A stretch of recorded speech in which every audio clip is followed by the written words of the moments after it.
What's up, everybody? Welcome to Adobe Live. My name is Flynn, and I'm joined by Jeremy Lord. Jeremy, how are you doing today? Hey everybody, I'm good, thanks, man. How you going? Yeah, really well, thank you. Hello, everybody in chat. Ariana, Festus is in the house. Great to see you. R&B is here. Susan, Eric Cole, Sam Peterson, how you doing, my friend?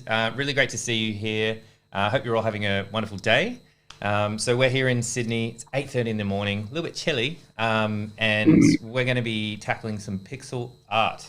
But Jeremy, yeah, we did this a long time ago, and it was a big hit, and it's such a departure from yeah, what you normally do. I think it was like the second or third stream that we did back in the Yeah. days of when people could see each other in real life. Oh yeah, we could like touch Um, each other. Like that was yeah, cool. remember those days? Hmm. Um, yeah, so we're taking a look at pixel art, and I just want to show you guys a quick little thing just to get us kind of started. Is Cool. um, obviously like everybody's kind of familiar with pixel art and what it's for. It's usually this kind of like retro 8-bit kind of gaming thing, and it definitely has that look. But as you guys probably know, this is normally what I would be doing on a stream like this is these like really clean, smooth lines that are relatively kind of high res. So this file is a pretty big file, and I like to work with this kind of high level of detail and really, really clean lines. And so taking that into something like pixel art obviously massively changes the way you have to work. Um, and not just from a visual standpoint as well. I think what's super interesting about this, and we'll get to this as we're going, is it like doesn't change just the look of the image, it also changes the way you work with it down Mm. to the very kind of foundations of how you use Photoshop. Um, and so I think last time we spoke about this, we kind of compared it to like this is the like the neutrons and protons of Photoshop. You're working with Mm. the kind of the core elements of that, and so it changes everything once you get that deep into kind of the process. It changes everything about how you work, and it's super interesting to kind of do that. So we'll take a look at that a little bit today. And then I think next week we're going to kick on from that, and we'll, in the spirit of this kind of 8-bit video game sprite, we're going to add some animation to what we're going to be doing today. Sweet. That sounds awesome. Well, yeah, so we're using behance.net /live. So that's the chat that we're going to be using today. So if you do have any questions, we just want to say hello. Like Festus has said, Festus and R&B both said hi to you, Jeremy. Hey, Ariana said it's 3:30 in the afternoon here in California. Who else we got? We got Johanna in the chat as well. Great to see you. And Susan's already asked a question. You have to change your preferences. Is that correct? I think we're going to get to that in a second. And if you're watching this anywhere other than Behance, like on YouTube or anything like that, jump over to behance.net /live. If you want to say hi, we'd love to hear from you and ask questions as we're going along. We also have, if you're not familiar with our types of streams, we also have a Q&A break in the middle where we'll ask some of those deep and meaningful questions. So if you ask a question we don't tackle while we're going along, we're probably saving it for our Q&A mini break. We're here for 85 minutes, so let's roll. yeah. So straight off the bat, we got that question of you got to do it in preferences. So kind of yes and no. So I'll touch upon that in a sec. But first thing we need to look at when we're doing our pixel art is obviously it's always going to start with a sketch. So I've got a few sketches that I pre-prepared for today. And what I wanted to do was this kind of like demon ramen. It's full of like bat wings and eyeballs. And just do a little kind of like, yeah, eat this and you'll get 500 health points or something. Again, all in kind of reference to this idea of video games. So this is always going to be the first step for you whenever you're doing pixel art. I mean, you could just launch into the thing and start doing it straight away, but having a kind of a sketch like this will definitely help. And so, yeah, so we're going to do something like this. The level of detail here is not huge because we're going to work at 64 pixels, which is tiny. And so just to give you guys an idea of how that looks is something that we touched upon last time we did this, is these pixel sizes. So obviously it goes by doubles always. pixels, RAMs, all this kind of thing always goes 16, 32, 64, 128, 512, and so on and so forth. And so you always want to try and work to that ratio. And obviously I haven't done 8 because 8-bit is really really starting to push. But you can see this potion at like 128 is kind of playing with that border of, is it pixel art or is it just pixelated art? Right. And you can very easily fall into that trap of like, when does this just become low res art rather than an art form in itself, which is probably closer to the 64 and 32 here, which is really like what pixel art is all about. And so if you like zoom in on this one like still makes a relatively good amount of sense when you zoom into it. Things like this are just going to be like, what the hell is this? I can't make sense of what that is. But then you look at the 32 one, and obviously the idea is you're meant to look at these from a relatively high distance, and you can see actually the difference in between the 128 on the left and the 64 on the right is virtually none when you're looking at it from this distance. Like there's the same level of detail pretty much. It looks pretty much exactly the same, even though there's half the amount of pixels in one versus the other. So that's always going to be the first thing that we want to try and do. Are we going for this kind of like, animated GIF, 8-bit kind of sprite pixel art? Or are we doing something that's a little bit more kind of still on the edge of pixel art, but a little bit more detail allowance for us? And so one of the things that I like to do is kind of either work at 32 or 64. And so we're going to work at 64 today. So we've got this guy here, and I'm just going to make a new document, and I'm just going to say I want my pixels, and I want 64 by 64, and we can leave it at 300. It doesn't really, again, this is one of those things, because we're going so deep into how this works, the resolution here is not going to make a big difference. So you could just leave it at 300. Which is your standard print size. And then we're going to definitely keep the color at RGB. It's one of the things, those of you guys who have seen some of my streams before will know that RGB is where I live. CMYK just doesn't have the same color rendering power as RGB does. So we're going to leave it at that. And then you can leave it at 8-bit if you want. That's just going to affect the color. So we can do 8-bit or 16-bit, doesn't really matter. That's not going to have an impact on the actual pixel art. So we're going to do that, create that. And there we go. So we've got this tiny little, if we look at our pixel size, it's 64 pixels. So if we convert that to real life, that's a 5.4 millimeter wide image. That's really, really ridiculously small. We'll fix that later on. And I'll show you guys how to take that. Like if you've done something and you want to make it into a sticker, that's going to be more than 0.5 centimeter wide. That's obviously not very useful. So I'll show you guys how to do that towards the end of the stream. Right, so we've got this image. And I can zoom in like as much as I want. On my screen, it's not going to make a huge difference here what's going on, because I'm zooming into just blank pixels. So first thing I want to do is to turn on my grid, and I can do that by doing Command apostrophe, and that's going to turn my grid on here. The next thing I want to do immediately is get rid of my standard brush here, because I've got a brush that's using, even if I change that down to 1 pixel, you'll notice what it's going to do is, it's not doing anything, there we go. I'm going to get this kind of soft edge, right? I don't want that. The whole thing with pixel art is you want a really, really hard edge. So the thing we're going to use for all of today is not the pencil tool. It's actually going to be the brush tool, which is the next one down here. The pencil tool as opposed to the brush tool. And the brush tool, you guys will probably remember from like the early 90s of like the beginnings of painting programs, where you get this like very like pixelated circle kind of thing, and it's it like just MS looks Paint. a little bit. This one reminds me of. Yeah, a little bit. Yeah.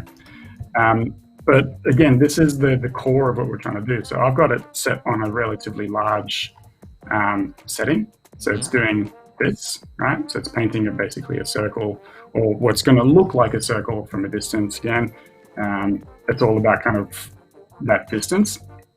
But I'm going to drop that down to my setting up here. I'm going to drop it down to 1 pixel, and then I've got that. But again, it's going to place those in certain ways. So you can see here, for instance, if I've got my brush, that square has not gone exactly where my cursor is. It's like snapping to the pixel grid. Exactly, because we're so deep down into the fabric of space-time in Photoshop here that I can't put a pixel where there's no pixel. I can't put any information on a half pixel. You can't do that. Like if I do this, it's gonna, like, even if I try and get as close as possible to the middle, it's always gonna be like a fraction of a measurement, and it's gonna pick the closest one, the one that has the most information, and it's gonna snap to that one. So it's important when you guys are doing this, in order to see where your pixels are gonna go, that you turn your grid on. And again, that's and apostrophe, or if you go to view, again, it's one of those things I always just use the, there it goes, yeah, so grid. So you want to show your grid. If your grid is too dark, which can kind of get in the way, when you're zooming out, this kind of gets in the way of you reading your image a little bit. We can change that. So we're going to go into the preferences. Shortcut for that is Command K, and that opens up our preferences. And so this is where, I can't remember who it was that was asking about, you got to change the settings in your preferences.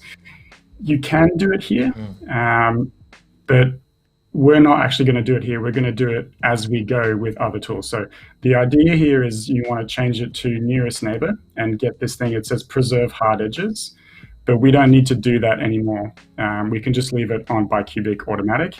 And that's also going to mean it's not going to mess with other files. When I, go back to doing non-pixel art, I won't be like, why does my file look horrible? Because I forgot to change the preferences. Right. So we're actually going to leave this, like it'll only affect this file. Is that what it's doing? Yeah. So what we're going to be doing is only going to affect this particular thing. It won't go into the core of what we're doing. You can do this. It's not wrong to say like you should do this, but you don't have to. It's not necessarily one of the things that you've got to do. But what I wanted to show you guys is you can actually change the color and intensity of the lines in your grid here by going into guides and grids. And you can also tell it, if you want your pixels to be bigger. So if you want to work with 2 pixels, you can say that, and that's going to do little subdivisions of pixels, or it's going to do a grid line. Sorry, let me change that back to 1.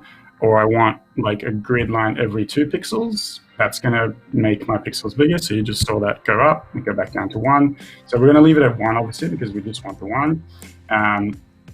And then we're going to change the color if we want to. We can change that to like a bright pink, or we can change it to like a really, really light gray. And that's usually the setting that I have mine at, just because I can still see what I'm doing, but it doesn't get too much in the way, excuse me, when I'm actually trying to see what I'm doing. But always just turn it on or off by using your command apostrophe, and that can turn your pixel on or off. So that's pretty much it for the setup of our file. And what I'm going to do now is I'm going to take my sketch, and I'm going to leave this one out. I'm just going to take that one, copy and paste in my image here. So it doesn't look like it's done anything, simply because my sketch was massive compared to my image that it's going into. You can see that. And now I'm just going to make this nice and small, and it's going to fit in my sketch. So you'll notice that it's doing some strange things here with my drawing. Don't worry too much about what you're seeing before you press return, like before you confirm this transformation. It's you'll panic if you look at this and go like, oh my God, how am I going to get any information from this? As soon as you press return, it'll fix itself. But one of the things that you need to make sure you do, and this is why we don't change the actual settings of the image, we change it here, is when you rescale that, you can actually change those settings when you rescale. So this is where the magic happens, if you will. Rather than going into the file and doing it, you can do it on your transform tool. And we're going to change that back to bicubic automatic, which is going to make it look pixelated. but it's going to give me a little bit more variation, and it's going to keep that file looking a little bit more true to form and what I'm actually trying to do. So you can see what's going to happen here is it's actually going to preserve a lot more of the information from that sketch. And there you go. See? Nice. So I've got my, again, if I'm too far into this, I can't make sense. But if I zoom out, there's a relatively good amount of detail for me here to work from. All right? So later on, when we rescale our artwork, we'll definitely want to switch that transform tool back into nearest neighbor.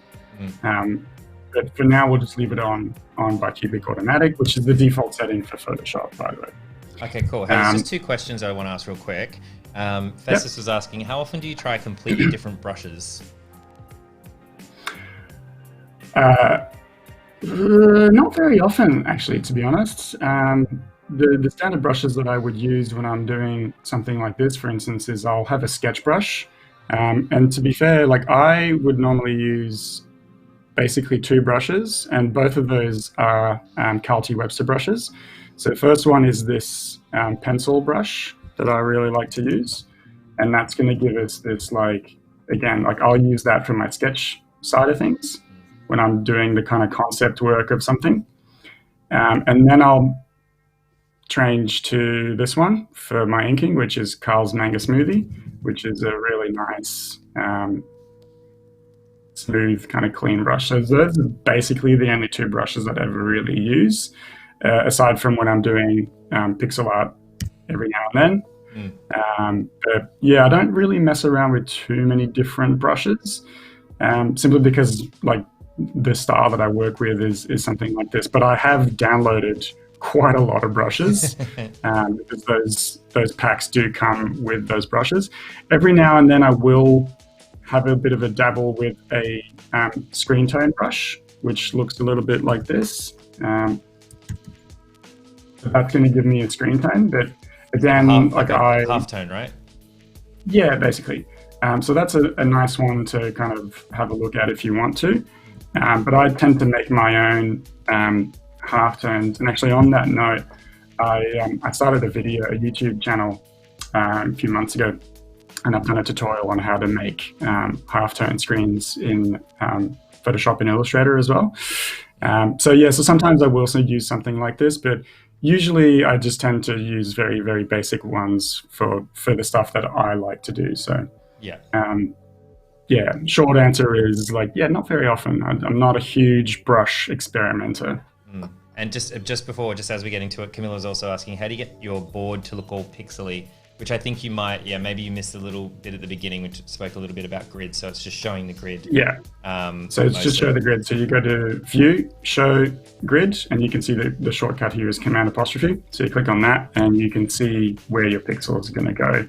And make sure that you are using the pencil brush, not the actual brush, because otherwise you will get this terrible anti-aliasing. So this is Photoshop trying to fix the pixels and trying to make them look a little bit smoother, but we don't want that. We want that rough kind of crenellated edge around that.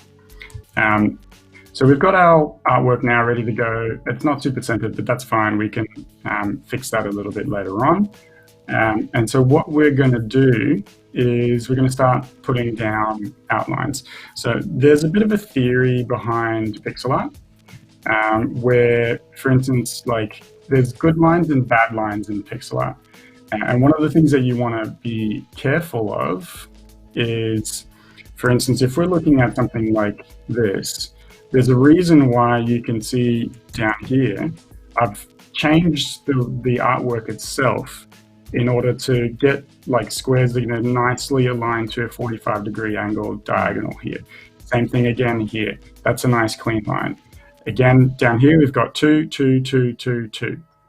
You want to avoid, if you can, as much as possible, trying to get these crazy lines that are going to look like this. If again, I'm using a Wacom, but if you kind of do something like this, you don't want that, right? You don't want this thing that's going to go this kind of thing. That's not a very nice pixel art line. So as much as possible, you want to try and keep it to a nice kind of clean line, which is definitely going to mess with what you're trying to do. Right. And the level of kind of work that you could put into your artwork.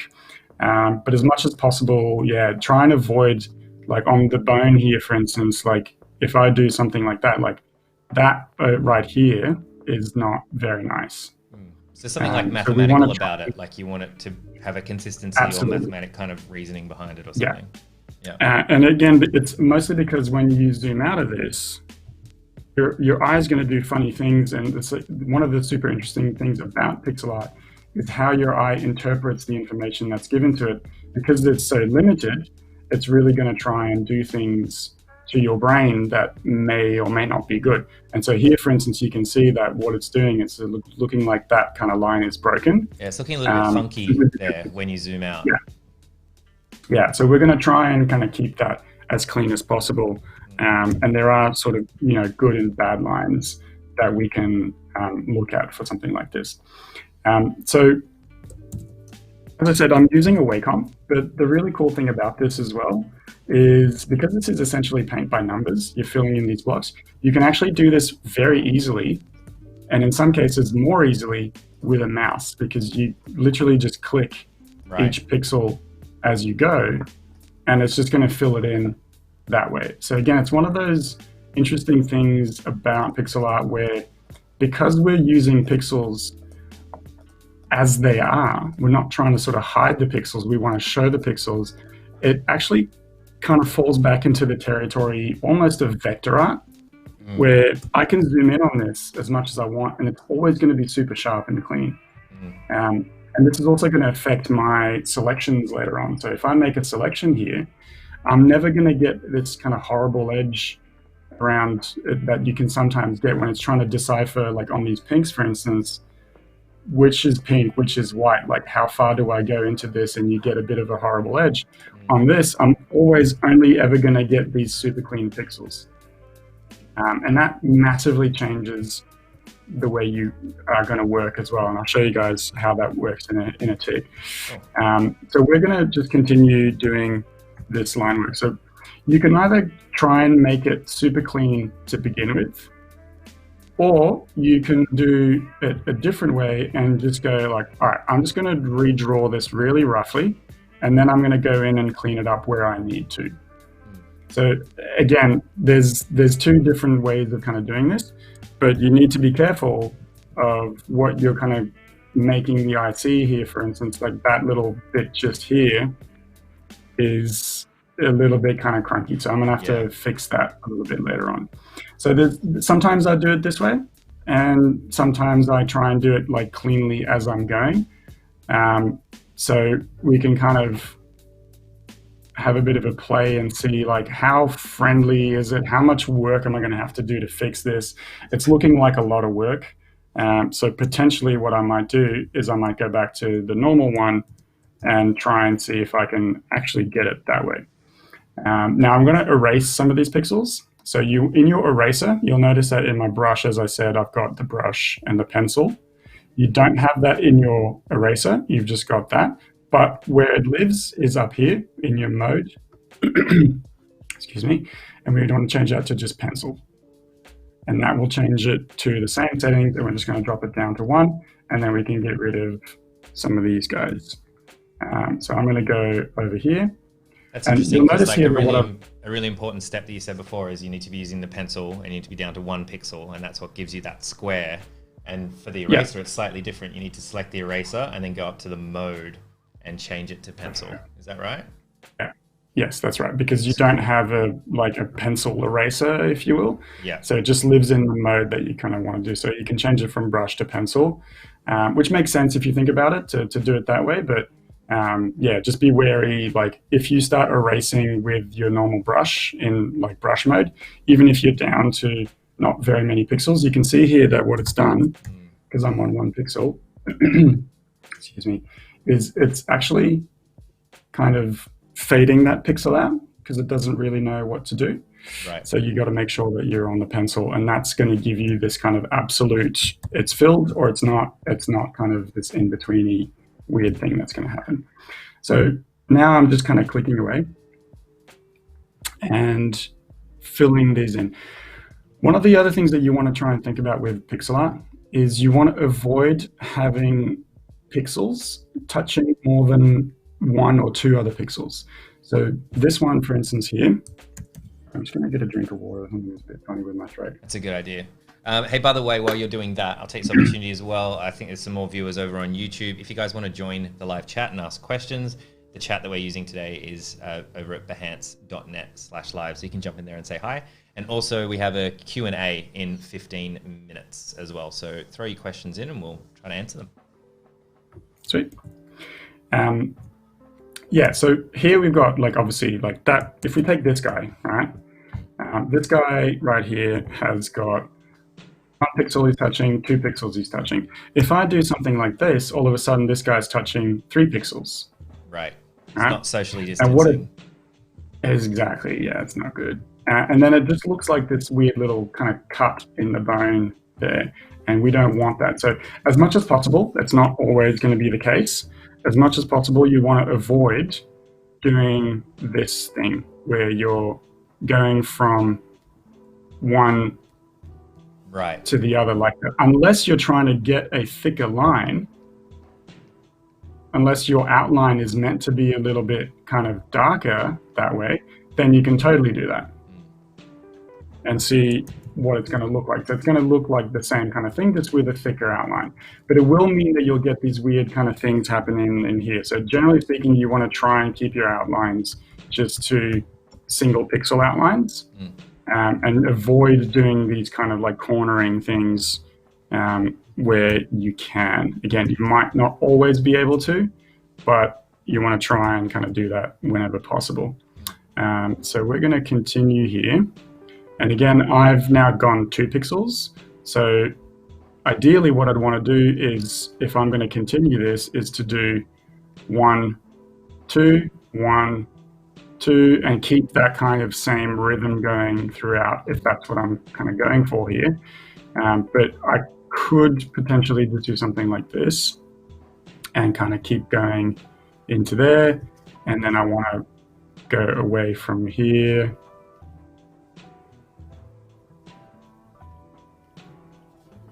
There we go. So you'll notice again that it's not exactly perfect. It looks a little bit dented there, so I might have to rearrange some of these and fix that. So I'm going to take that out here, and I might just do 2 there, 1 here, and then do that one there, and that's going to make it look a little bit more rounded. So again, I apologize for anybody who's got like vertigo here. I'm zooming in and out quite sporadically, but it's really important to do that, because you're trying to see the art as it's going to look like at size. And again, like the only way to do that is to zoom in or out of this. So again, I'm not loving that super straight edge that I had over there. I'm trying to get a little bit more of that curve going. I'm also not really loving that, so I might just do this, and then I'll have to get rid of that and put that one there. There we go. Just trying to get that little bit more of a curve. It's not perfect, but we'll just move on.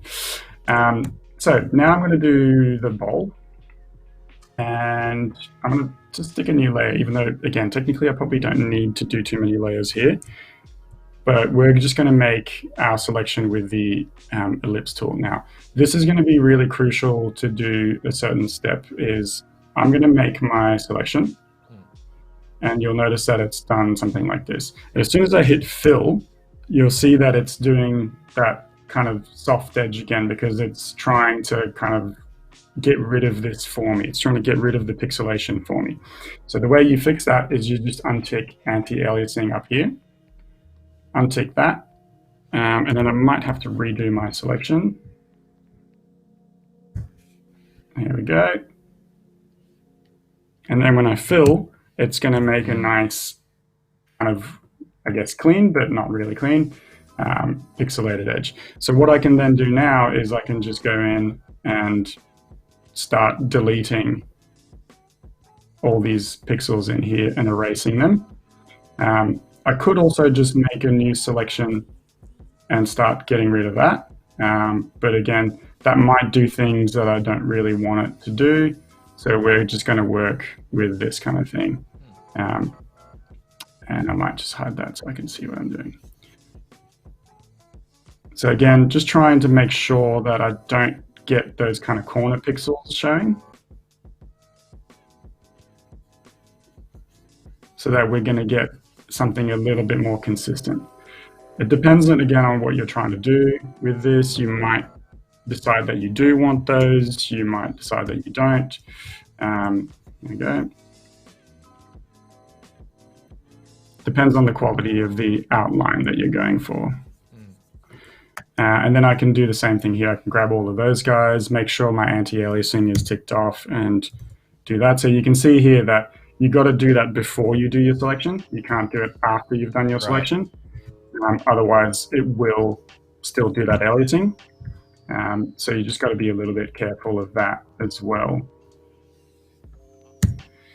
And you can see how like so many things change in terms of your workflow when you're using pixel art. And the main thing we'll see when we start adding color to this, when the outline is done, is that you almost don't need layers when you're working in pixel art. And it's one of the really kind of interesting things about it, because normally I would use a lot of layers. Every time I make a new color, basically, or a new element, I would stick it on a new layer. But because of the fact that I've got pure, like, unhidden pixels that I can select at will, I don't really need layers anymore because I can just make my selection myself. And that really kind of fundamentally changes everything about that process. There we go, just making sure that it's nice and even throughout. So we've got our little ellipse here. Again, from a distance, it looks nice and clean. And it's all, we don't have any kind of border problems with anything. So we're all good to go. I can at this stage also, if I want to, turn on my symmetry. So I'm going to do a vertical symmetry, and I'm going to stick that one right there, done. And now I can do the rest of my bolt. So this is where things are going to get potentially a little bit funny, where as I'm doing this guy, you'll see that it's going to maybe start to get a little bit kind of iffy. And here I might have to resort to doing that thing. Not following the symmetry exactly. It's not yeah, so it's again, it's because I'm really close in, and so the pixel information changes, and so it doesn't necessarily always kind of do exactly what I mean for it to do. But again, because it's all pixels, that's not a very difficult thing to fix. There we go. So yeah, so you can see that it has kind of missed out on some of those pixels, but not really a huge deal. Still a bit of a time saver to use the symmetry tool. Yeah, definitely, to get that kind of effect. And there's something weird happening here. That's where it is. Cool. So now I can kind of go up there. But this is where it might get a little bit funny, right? Is that in that connection, where do I make the connection from the bowl edge to the side here is starting to get a little bit kind of funky. So you do need to be a little bit kind of wary of that. And potentially that one goes here instead of there. And then we can delete that one. And so it's always a little bit kind of funny. And I didn't put my symmetry in the middle, so that's why it's screwing up on the other side here. But again, probably not the end of the world, because I can just take that and just move them over one. So not as perfect as I'd want, especially on that edge, but that's not really going to matter because I'm going to have something covering that. So that's always one of those tricks that you can do if you want to. It's like, oh, cool, I couldn't really figure out how to do that one properly, so let me just do the illustration so that there's something covering it. Nice little kind of artist trick for you guys. So we got that. looking relatively good. I might just do this thing where I'm going to take all of that and just flip it.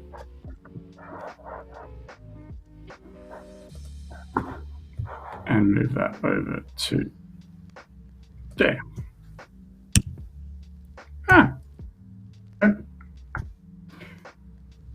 Merge those two guys and fix the issues there. There is something quite relaxing about doing pixel art. Ariana in chat was saying, I need to start dabbling in pixel art. This is so relaxing to me. Just zone out and fill in the grid. It's like coloring in a little bit for adults. By number.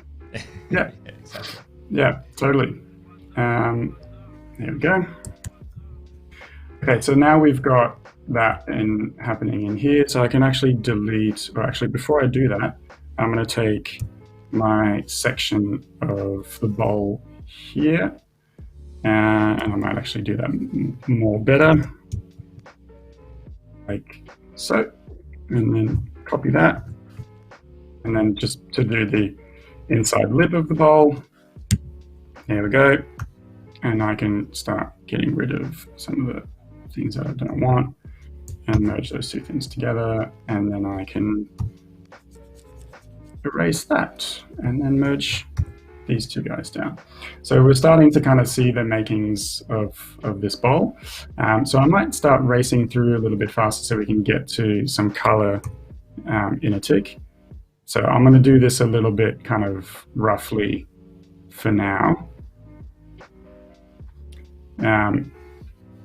And start kind of looking at the garnishes of this demon ramen that we're doing.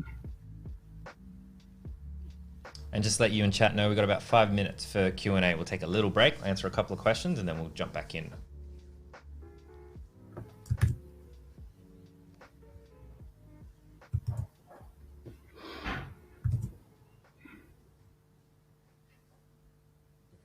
So I'm just adding in the like, there's like a noodle overhanging here kind of thing.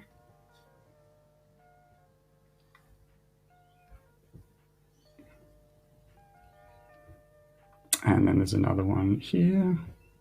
So again, like it can be sometimes a little bit funny working this way because you're kind of looking at a sketch and it's all pixelated. So you almost need to kind of like blur your eyes again so you can see what you're doing.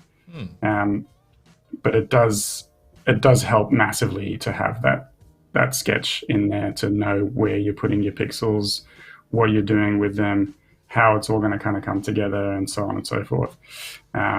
So that's always kind of super important to get right.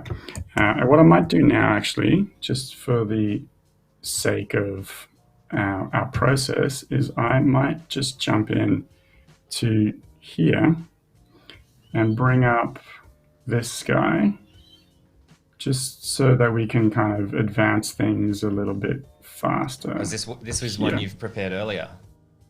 This is one I prepared earlier. This is great. This is exactly like a cooking show because it's like a bowl of ramen. You're like, hey, check this out. This is one I prepared earlier. This is the one that we've got. And as you can see, I've made my image a lot bigger. So now it's 128, just to give my thing a little bit more room. But that's allowed me to kind of edit that a little bit more clearly. And as you can see, I've actually done a bit of a double edge line here where it's kind of gone and done some kind of interesting things to that line, which is not exactly what I want. There's some irregularities in that line down here, for instance, where I need to clean that up, make sure it's nice and even on both sides, all that kind of jazz. But what's interesting is the chopsticks. So with the chopsticks, in my original sketch, they're at a slightly different angle and they're not completely parallel. They're slightly kind of coming towards each other. But because if I try and do something like that, it's gonna maybe not do something like those lines aren't great. Right. And again, because we're using the core of Photoshop, if I do a straight line and just rotate it, if if I do a straight line and then just rotate it 45 degrees, you can see that it's maybe going to do things. But as soon as I hit return, because I've got that bicubic automatic on, I need nearest neighbor, it's going to start potentially doing some funky things to it. So 45-degree angle works well, and I've got a nice, clean, like perfectly diagonal line. But the problem is, what if I don't want it to be at a 45-degree angle? What if I want it to be a little bit more or less? So you can see here that it's doing some kind of strange things to my line work, and it's like, it's not perfect, but again, this is more forgiving if you're working at like 128. If you're working at 64/32, you're going to have to make some concessions and try and just see what it looks like when it's at a perfect angle, which is more kind of video gamey anyways, because you get that like 45-degree angle thing happening. But yeah, always a little bit of that kind of thing that needs to happen. And those concessions need to be made for what it is that you're trying to do. So we've got our line work now, and we're ready to stick some color into this. So again, normally what I would do here is I would create a new group, call it colors, and put all of my colors in here. So for instance, I'm going to select a kind of like bone color, so something like this, and I would then go in and paint that in that way, and then make a new layer for the next thing, and so on and so forth. But I can basically do everything I want on the same layer because I'm using perfectly clean edges to my pixels. So for instance, normally now what I would do again is I'd call this one bone, and then maybe let's do the bat wings. So I might do a new layer and call it bat wings, just so that if I want to, it will make those kind of like darkish, greenish, bluish, lots of ish. So normally I'd do something like this, because what I'd want to do later on potentially is come back and edit this with my hue sat and change those colors without changing the rest of the layer. But because I've got nice clean edges, I can actually make a selection very quickly of those pixels, and then I can do my hue sat on that. So again, one of those really cool things about pixel art that just drastically changes how you work is all of a sudden layers are almost a bit of a moot point for you. Yeah. I'm still going to do a few layers because next week we're going to animate stuff and I want that to be on a separate layer. But again, not really super, like not as important as it would be if I was doing something that I would normally do with like lots of details and colors and things. It's not as crucial here for me to do that. And it's like one of those super interesting things about this that I really enjoy doing is that kind of like, all of a sudden I don't need this anymore. And it really massively changes that workflow. And it's super interesting to see how like just the simple act of using pixels instead of what you would normally do completely changes everything about your artwork. Nice. Hey, the other way that you could do this, by the way. Oh, cool. Yeah, let's do it. Okay. Where's your head? There you are. Cool. Ask a couple of questions. We'll jump back into it. Do you set up the file differently for static pixel art compared to animating, like animated GIF? No, because it's the same thing. Because when we need to animate it, I still need that file to be very small so that I'm still working with this pixel grid. Because when I'm going to animate, say for instance, like we looked at, like I might do some bubbles coming out of this. In fact, that's probably what I'll do next week, is just these little kind of bubbles coming out of that. So it's kind of like, a bit of a potion kind of look. I need to be able to still draw these things because we're going to do frame by frame. I need to be able to draw them in that pixel. So I wouldn't necessarily set it up differently in terms of the actual hardcore file. But what I would do is the elements that I do want to maybe move around and animate, I would absolutely put on a separate layer, just so that I can then select those and move them around independently from the rest of the image. But again, not necessarily something that you have to do, just a good idea to do something like that. Yeah, nice. Okay, question number 2. Sorry if you've already said this, which we have covered, but I think it'd be important to cover it again because there's some new people joining the chat. What's the best size to make your art piece when doing pixel art? So that's always a good question, and it's always something to really be wary of when you start. It's if I flip back to my thing here, it depends on what you're trying to do. Like if you're going for really like super hardcore pixel art, then probably 64 pixels or 32 pixels is going to be the go. 128, as you can see, starts to be a little bit more kind of detailed and a little bit harder to work with. And it allows you for more stuff. So this is like on your kind of scale of like pixel to normal artometer, something like this, for instance. The more pixels you have, the more it tends to go over that way to like nice clean art. The fewer pixels you have, the more pixelated it is, but then the harder it also becomes for you to work because you're working with very, very limited line possibilities. So there's a bit of a fine balance. I usually find for what I'm trying to do, which is a little bit more on the side of 8-bit kind of gaming sprites and all that kind of stuff, that 32 or 64 is good.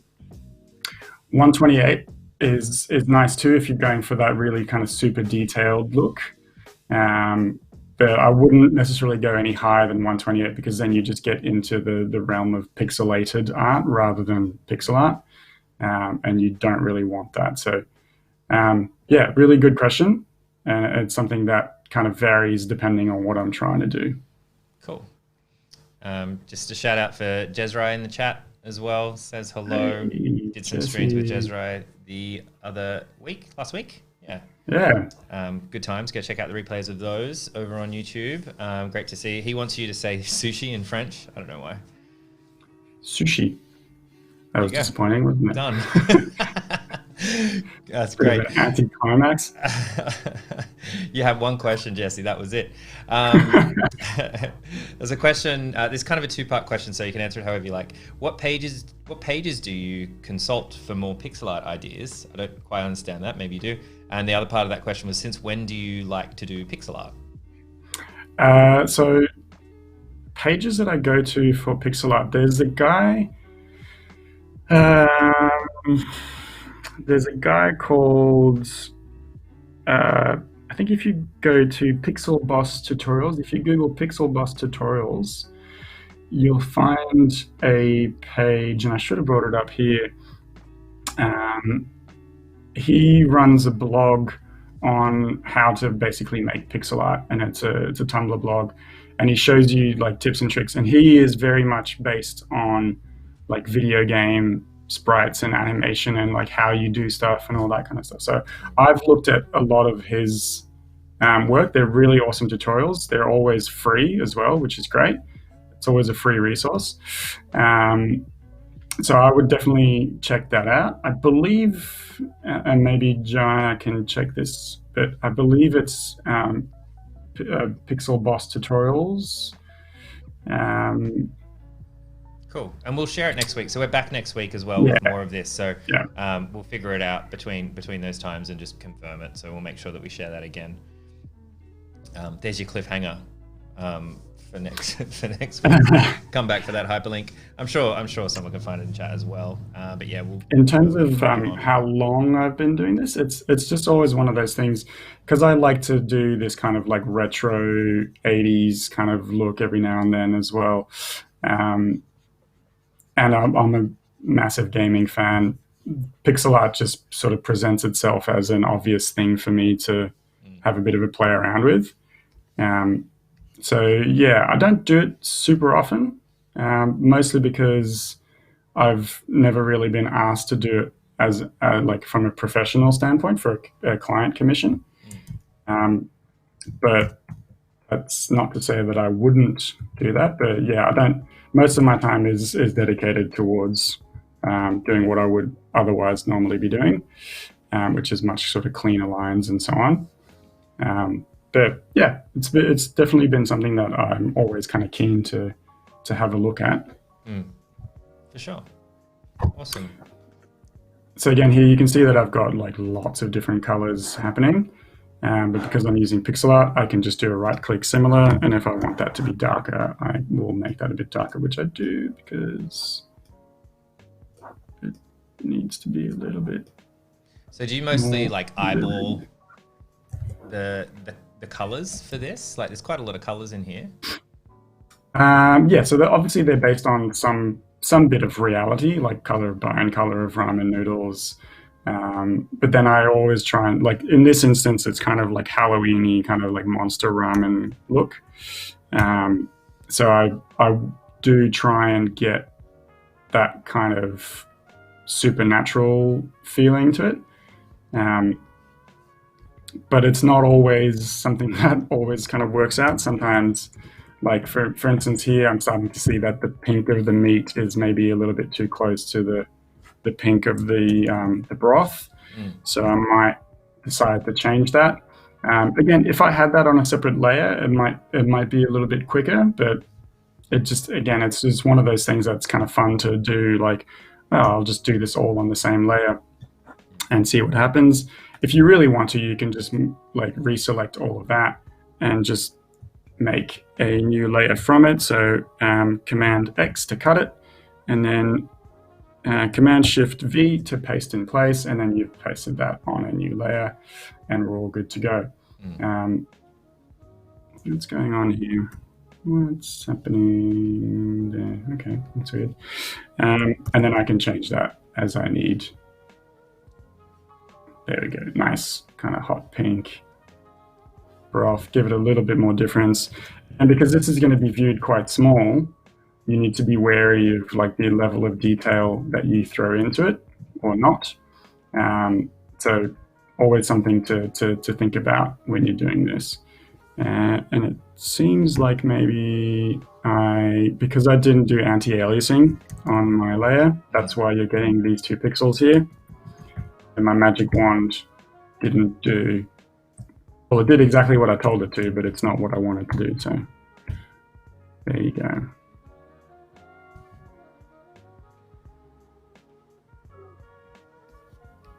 And the same thing basically is going to apply to how I would normally do this for the shading, for instance, is I would just come in and make a new layer and apply that shading to that layer on a layer mask. And that's always going to be the way that I kind of will do this kind of stuff. And we're going to do exactly the same thing in a tick. Just finish all of this off.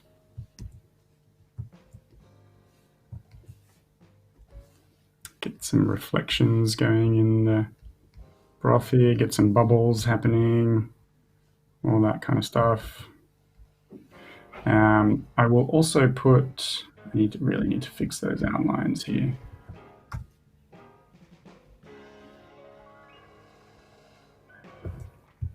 And with the highlights, I may have missed it because you're moving pretty quick, but are you selecting the base color and then like lightening the hue or something like that, or are you just... Yes, basically that's it. Yeah. That's exactly what I'm doing. So just selecting the color that already exists. So for instance, if I want to do my eyeball here, I'll select that color, go to my eyedropper and give it a little bit more kind of darkness. That's a classic way of doing some shading. Always think about this idea of, and we'll take a look at this right now actually, is you never just want to add black to a color. The black is not really a color that exists in real life. Right. Like when you're thinking about shading. Exactly. Yeah. You definitely want to think about how how sunlight works. So sunlight is naturally yellow. And so when you kind of go into the shading, you want to draw away from that and go towards the blues. And so when we're doing our shading, we're going to do the same thing. And when we're doing the highlights, you want to try and keep that light warm. Depending again on what you're doing, you might not necessarily want that to be the case. But it's always a good idea to try and steer clear from just like, I'll just make my shading black and I'll add more white to my colors to make them look like they're in the light. That's rarely going to give you an interesting result. You missed a pixel down the bottom on the bowl, and it's killing me. So I just have to. I have to beat chat or anyone with OCD like loses their collective mind. I'll just put a little bit of a nice kind of highlight on that eyeball here, make it look a little bit more shiny. That's really kind of starting. And again, you can see like from a distance that looks perfectly fine. It's delicious. That eyeball's, yeah, it looks delicious. It does look delicious. The highlight on the eyeball just added so much like shine. Yeah. It looks it just gives it a little bit more kind of depth. Yeah, for sure.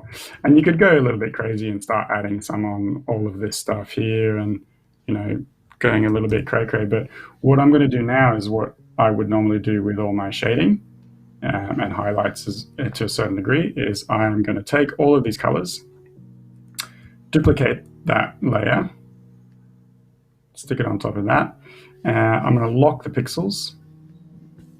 And I'm going to fill that with not black, but a potentially like a darkish blue. I can play with that a little bit later on, right? And then I'm going to fill that layer with that color. So you can see that's all nice and clean. That's why I lock the pixels so it doesn't do this. It just keeps it to that. And now I can put a layer mask on that layer and fill that with black, and then I can come back in with some white and paint that out. Now I'll probably want that lower opacity on my, not my mask, sorry, on my color. There we go. And then I can come back in and start messing around with this a little bit more.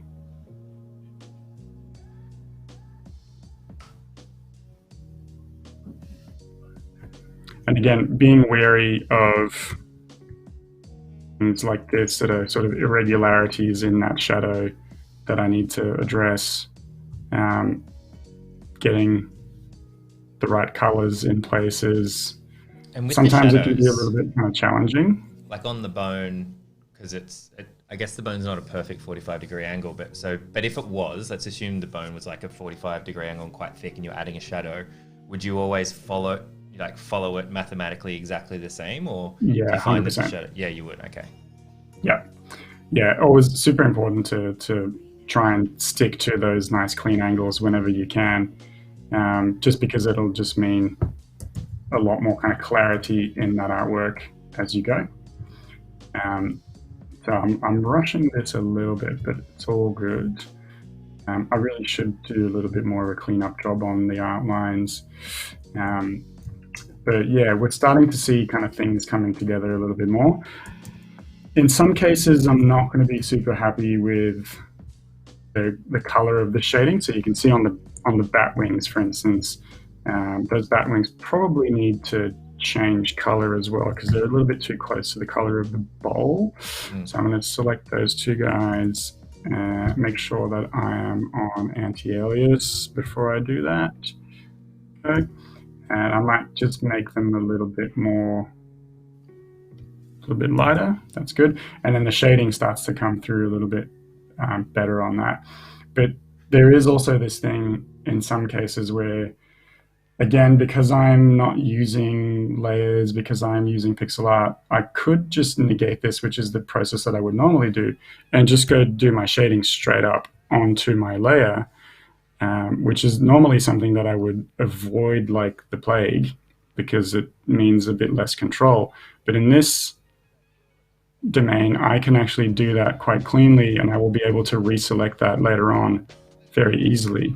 So it's not a big deal for me to just do like shading in that like traditional sense, which is going to stick straight onto my layer and then just keep doing that on all these colors that I'm messing around with here and get that shading applied directly to the layer, which, like I said, again, can be very risky business if you're working on something a lot more detailed. But definitely makes more allowances for something like this to happen here. And that's going to give me a much more kind of natural, much more contrasted shading.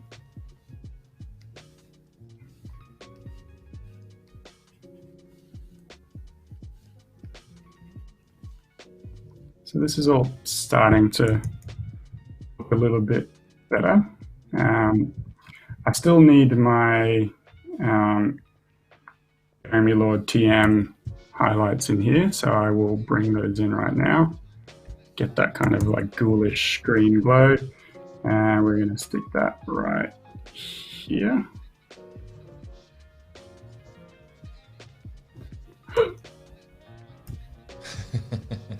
There's like an extra added pressure of like having it literally pixel perfect when you've got people, especially when you've got people and that's it, doing it live. The pixel perfect is exactly the right word. Like, you need to, because you can make it pixel perfect, it kind of needs to be pixel perfect now. And so it does definitely add a level of slight challenge to what we're doing, but again, it's all good.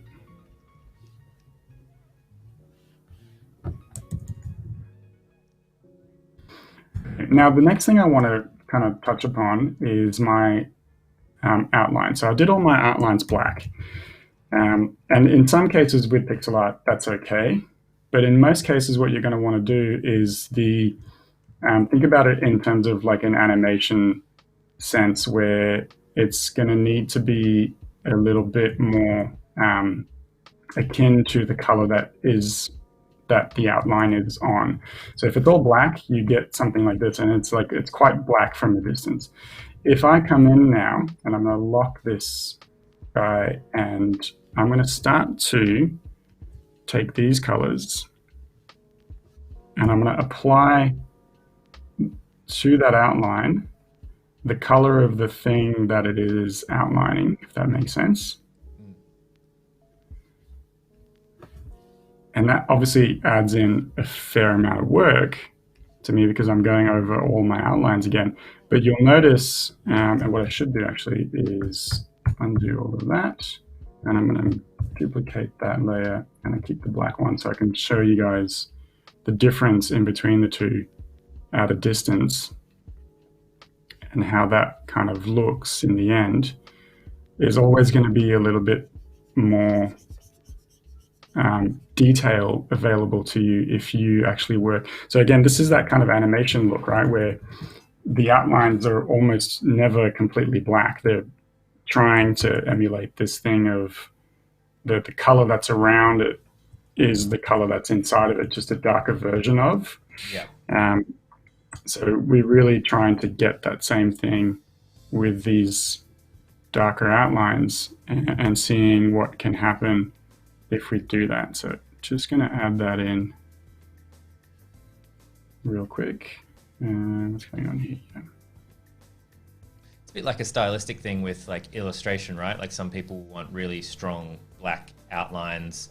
Other people won't, will use colored outlines or won't have such strong, like bold lines. Like I know in your case, you almost always, I think always have the like strong black lines, very deliberate outlined work, right? And then colors inside and outside and around that. And again, like you said, that's exactly right. It's a stylistic choice of like, my work is often influenced by, well, almost always influenced by manga. I like comic books, and that is the world of like inking and like, nice, strong outlines to work with. So I usually will work with black to kind of close off all those outlines.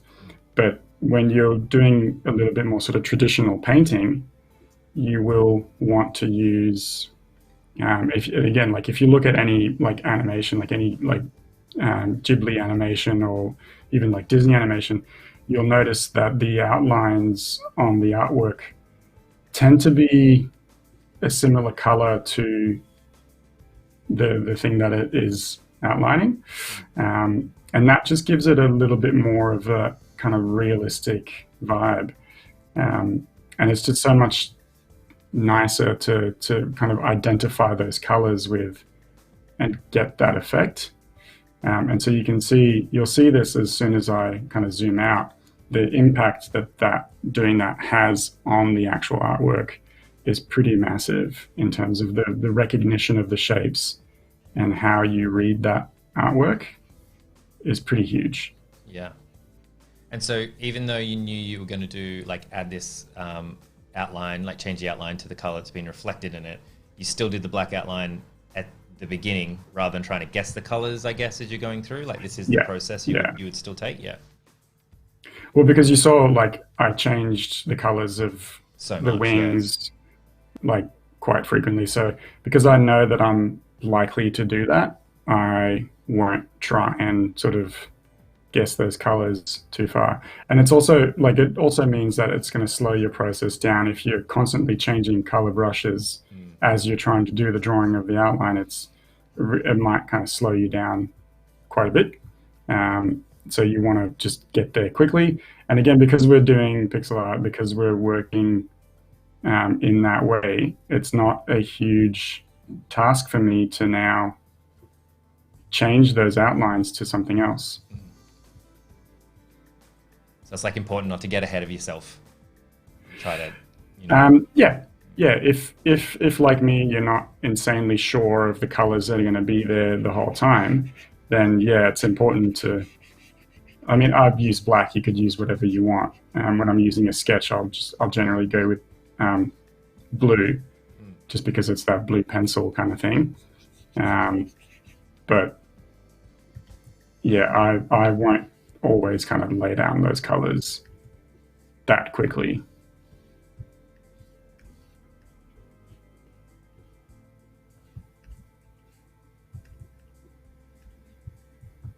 I've been asked to ask you about, did you ever finish the Peppa Pig artwork? I am currently working on it as we speak. Oh, really? It will become a time lapse, well, not as we speak, because I'm not doing two things at the same time. That would be impressive. Yeah. I am working on it. It will become a video on my cool. channel as well. Oh, nice. And so, yeah, they're all definitely in the making.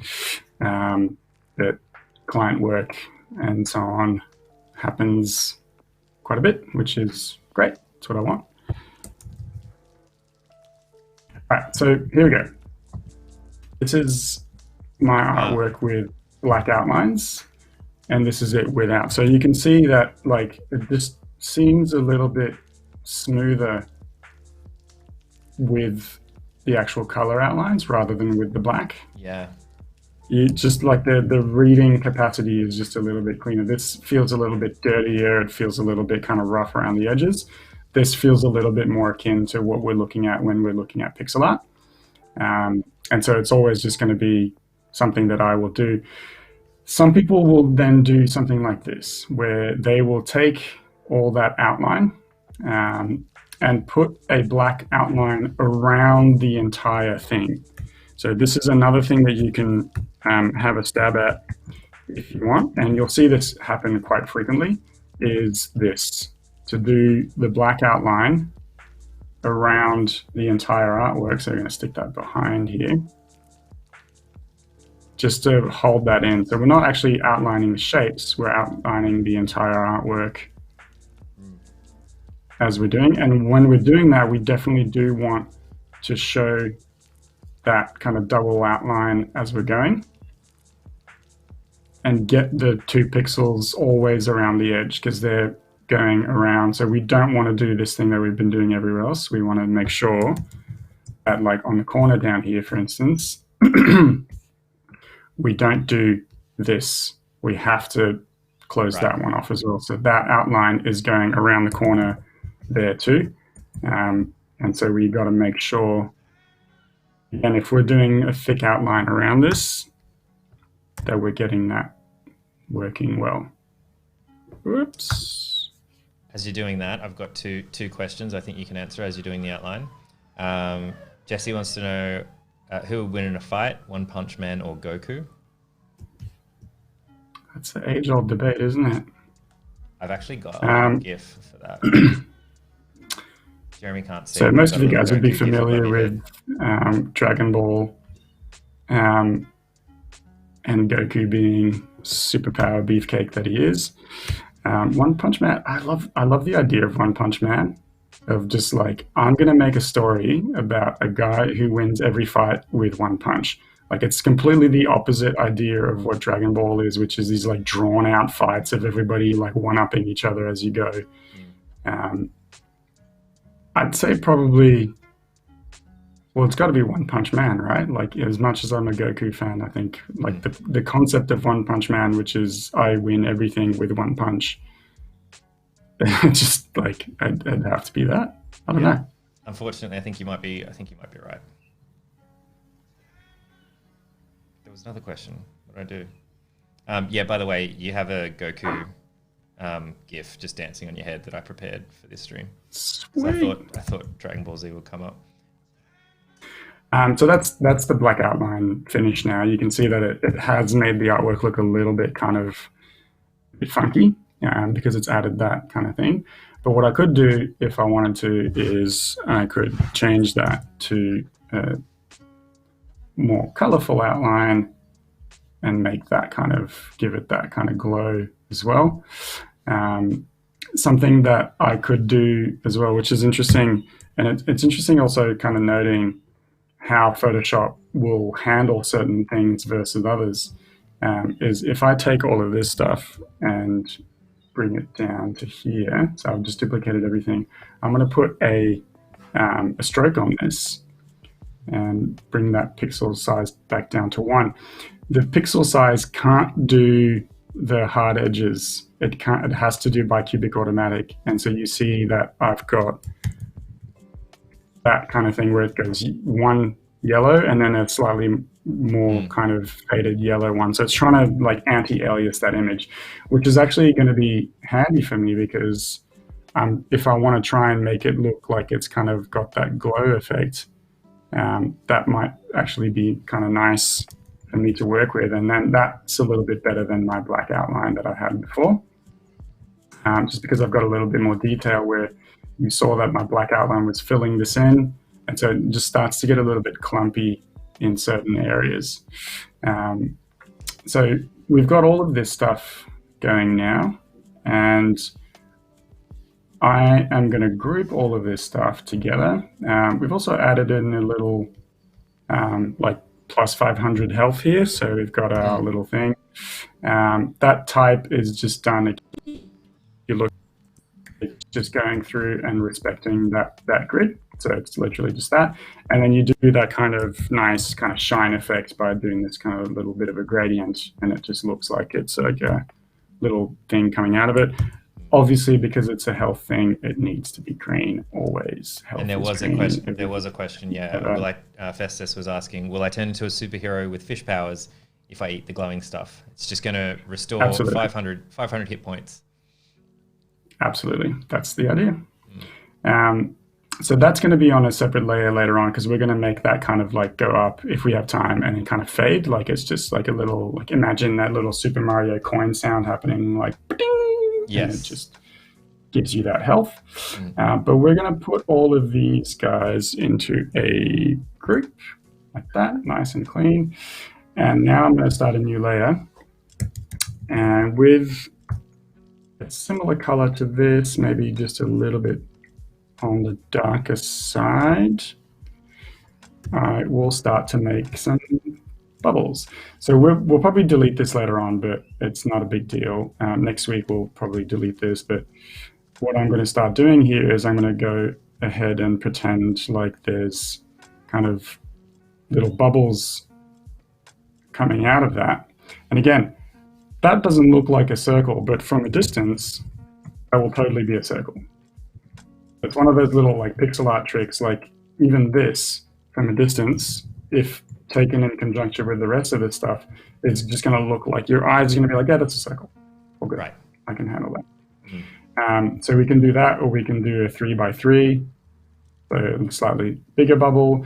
Anytime we start to go a little bit bigger, like we wouldn't do something like that, right? Because that's going to be completely just be a square. That's not going to be a bubble.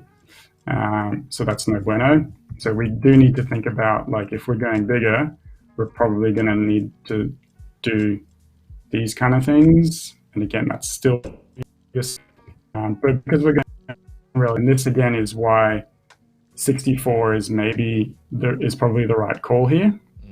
Is we can do this thing quite easily without having to worry about drawing these kind of circles that aren't going to work for us. We can do something really, really clean and simple very, very quickly. And so those are going to kind of come out of the broth later on. Yeah, nice. And that can be next week's task. Camilla's saying pixel art where the squares are circles. Yes. Yeah. Jesse, real question. What's the name of this ramen dish if I was to ask for it at my local sushi joint? Ooh, I don't know that they would do it, especially with the bat wings these days. Might be a little bit sensitive about that, but eyeballs. I guess this would be your kind of your oni men. So oni meaning demon, and men is noodle. So this is one of the things that I struggle with when I'm doing pixel art as well. Is like type is pretty easy because you literally just kind of go in and do your type like so. So that's your kind of thing. But as soon as you want to do a kanji, so like the kanji for demon is a lot more kind of complicated and intricate and has this kind of thing like this. Right. Trying to do this at a small size is obviously going to be really challenging. So sometimes I really struggle with the kanji and the Japanese writing. You can see that happening on something like this, for instance. Like these four characters down here are starting to get a little bit bit cranky. But yeah, there's again, trying to like crack that and trying to make it work with the limited means is always something that's quite fun to look at and try and do. And it's one of the properties of pixel art that can be like super fun to experiment with. Okay, so got about 5 minutes left. Maybe okay, a little bit more if you need it. Yeah. Okay, so this is now at this size, right? So what if you want to take this and turn it into a nice sticker or something and print it at a nice size? Is obviously that's not going to work out super well for you. So there's two things that we can either do here. First one is go into our image size options.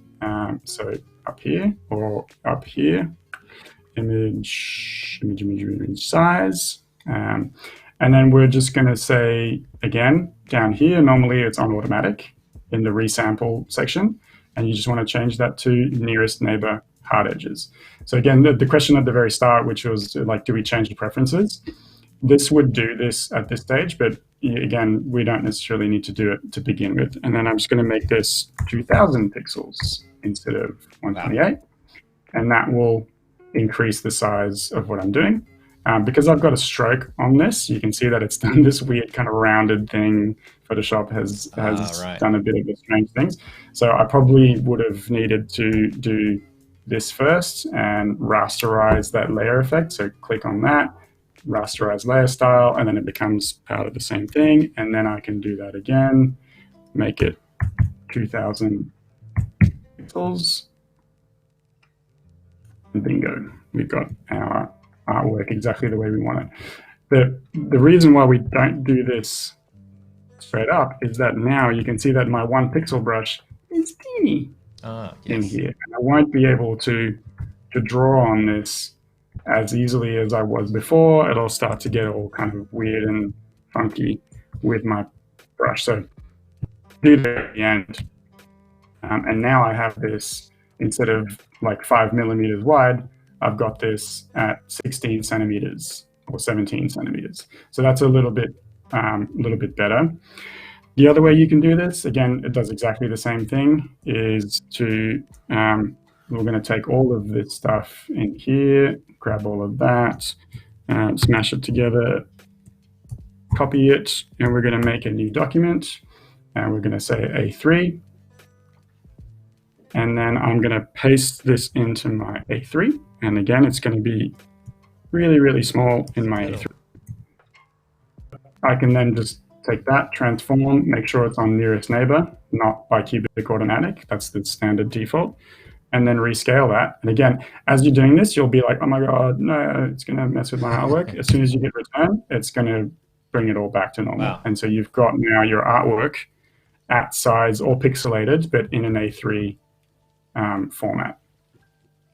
That's awesome. You can, if you want to, try and it doesn't really work in reverse, which is kind of a nice thing and kind of an annoying thing at the same time. So if I take all of this and say, you know what, I'm just going to change this into pixel art and change that size down to something really, really, really teeny.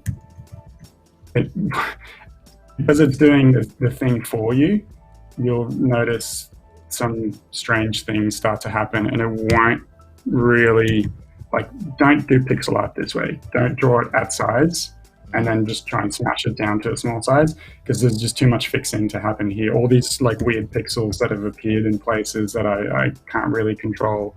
Yeah.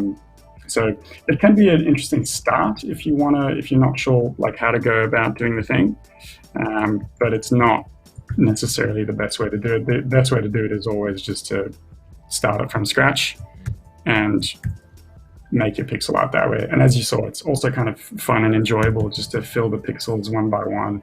Yeah, definitely. Yeah. It looks like, as some people mentioned in chat, it looks like something you can kind of zone out, play around a little bit. It's kind of counterintuitive to think about that you don't need the layers so much. I mean, you will anyway when we go into animation, but if you're just doing the static artwork, you could it's just painting a little bit with the colors. You can easily select it and change things around. So it's a pretty interesting process. One of the really nice things about it, as we'll see next week, is because it's so lo-fi, the animation can also be really lo-fi, you don't have to be an expert animator to do this. You can really make it quite sort of staccato, and it will look perfect, because that's the theme of what we're doing here, is that kind of strange, very lo-fi 8-bit pixelated stuff.